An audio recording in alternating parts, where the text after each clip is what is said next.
Some of you know I came to Ireland in 2003, and what brought me was indeed working in UCD. One of the nice things, or the interesting things, or both nice and interesting, was actually to see the growth of multiculturalism, of different nationalities, both in UCD, but even more so in the School of Business, which I think is one of the most international units on campus, both the graduate school and the undergraduate. And for me, I enjoy it. It's enjoying, and sure, it's challenging. Both are two sides of the same coin of dealing with people who are coming from different background than yours. Their normal is different than yours. What's natural is different. The first reactions that come as a response to just interaction, both with humans and the environment, is different to what we're used to. So in terms of ambition, I think what I would like students to acquire, to learn in a cross-cultural management course, but even during their general course of studies, their interactions with fellow students outside class, well, the main thing is awareness, really. And there's two aspects to awareness. One is understanding, and we use this term in intercultural communication, understanding something as believable, the difference as something that is believable. So at the beginning, people who do things differently because they come from different cultures, be it eating only with their hands or keeping a larger distance from us than what we're used to, it all seems strange. It doesn't seem strange, it feels strange. And that's the other aspect that I'm trying to bring to class, the feeling. So we can learn something in an intellectual way, and usually that's most of what we do as teachers in the university. We bring knowledge that students listen to, understand intellectually. With culture especially, I'm trying to go to another level, and this is the feeling.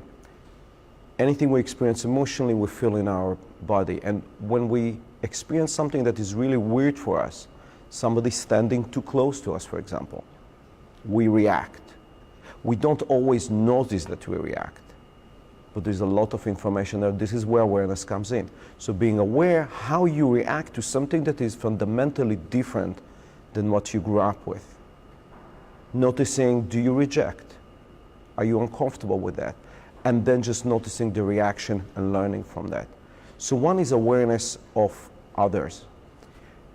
The second level of awareness, which I think is more difficult actually, is becoming aware of your own culture. There's this famous saying about this young fish and old fish. So the young fish swimming in the ocean and meeting this old fish, and the young fish says, tell me, oh wise one, what is this thing water everybody is talking about? And culture is the same thing. We're swimming in it, but we're not aware until there is some kind of clash, until we meet culture that is different from ours, either as travelers or with fellow students. And the amazing, and for me, it's actually a very attractive thing, not easy, but attractive, is you learn about yourself so much when you meet someone who is different from you, an environment that challenging you in that way. So that's one thing I want students to feel, to acquire. We have frameworks for that. For example, cultural intelligence, the most prevalent in 10 years framework for cultural competence.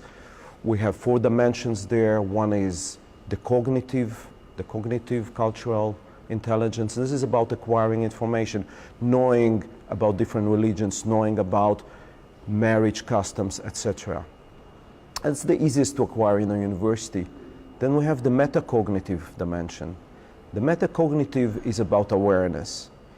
It's about being more and more aware of what's going on, how am I reacting? Is it the appropriate reaction? Noticing the reactions of others. And then we have the motivational one. The motivational cultural intelligence is about mainly 2 aspects. One is being attracted, seeking new cultural experiences. So our students who go to China, my hat is off to them because they're doing it big time. And the second aspect is staying with it when things are difficult, and things will be difficult. Maybe less in the US than in China, but even in a similar culture. Or interacting with somebody who's working in a team project with a student from very different. That's also challenging, and both you and I have experienced that with students. So staying with it and believing, having the self-efficacy belief that it will be okay in the end, we will manage it. And the last dimension is behavioral. In a way, it's putting things together. So it's knowing when to talk slower, when not to talk too slow, how close to stand to someone, when to listen more, when to talk more, etc. So that's kind of the essence of what I'm trying to do in cross-cultural management.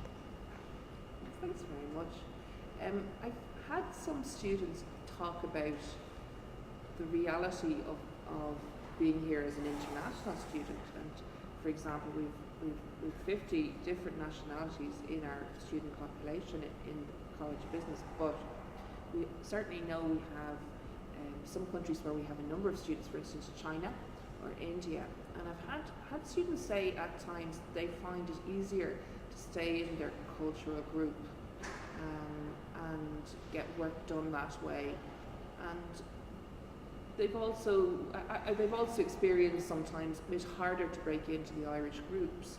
I wonder if you have any comments or thoughts about navigating that kind of situation.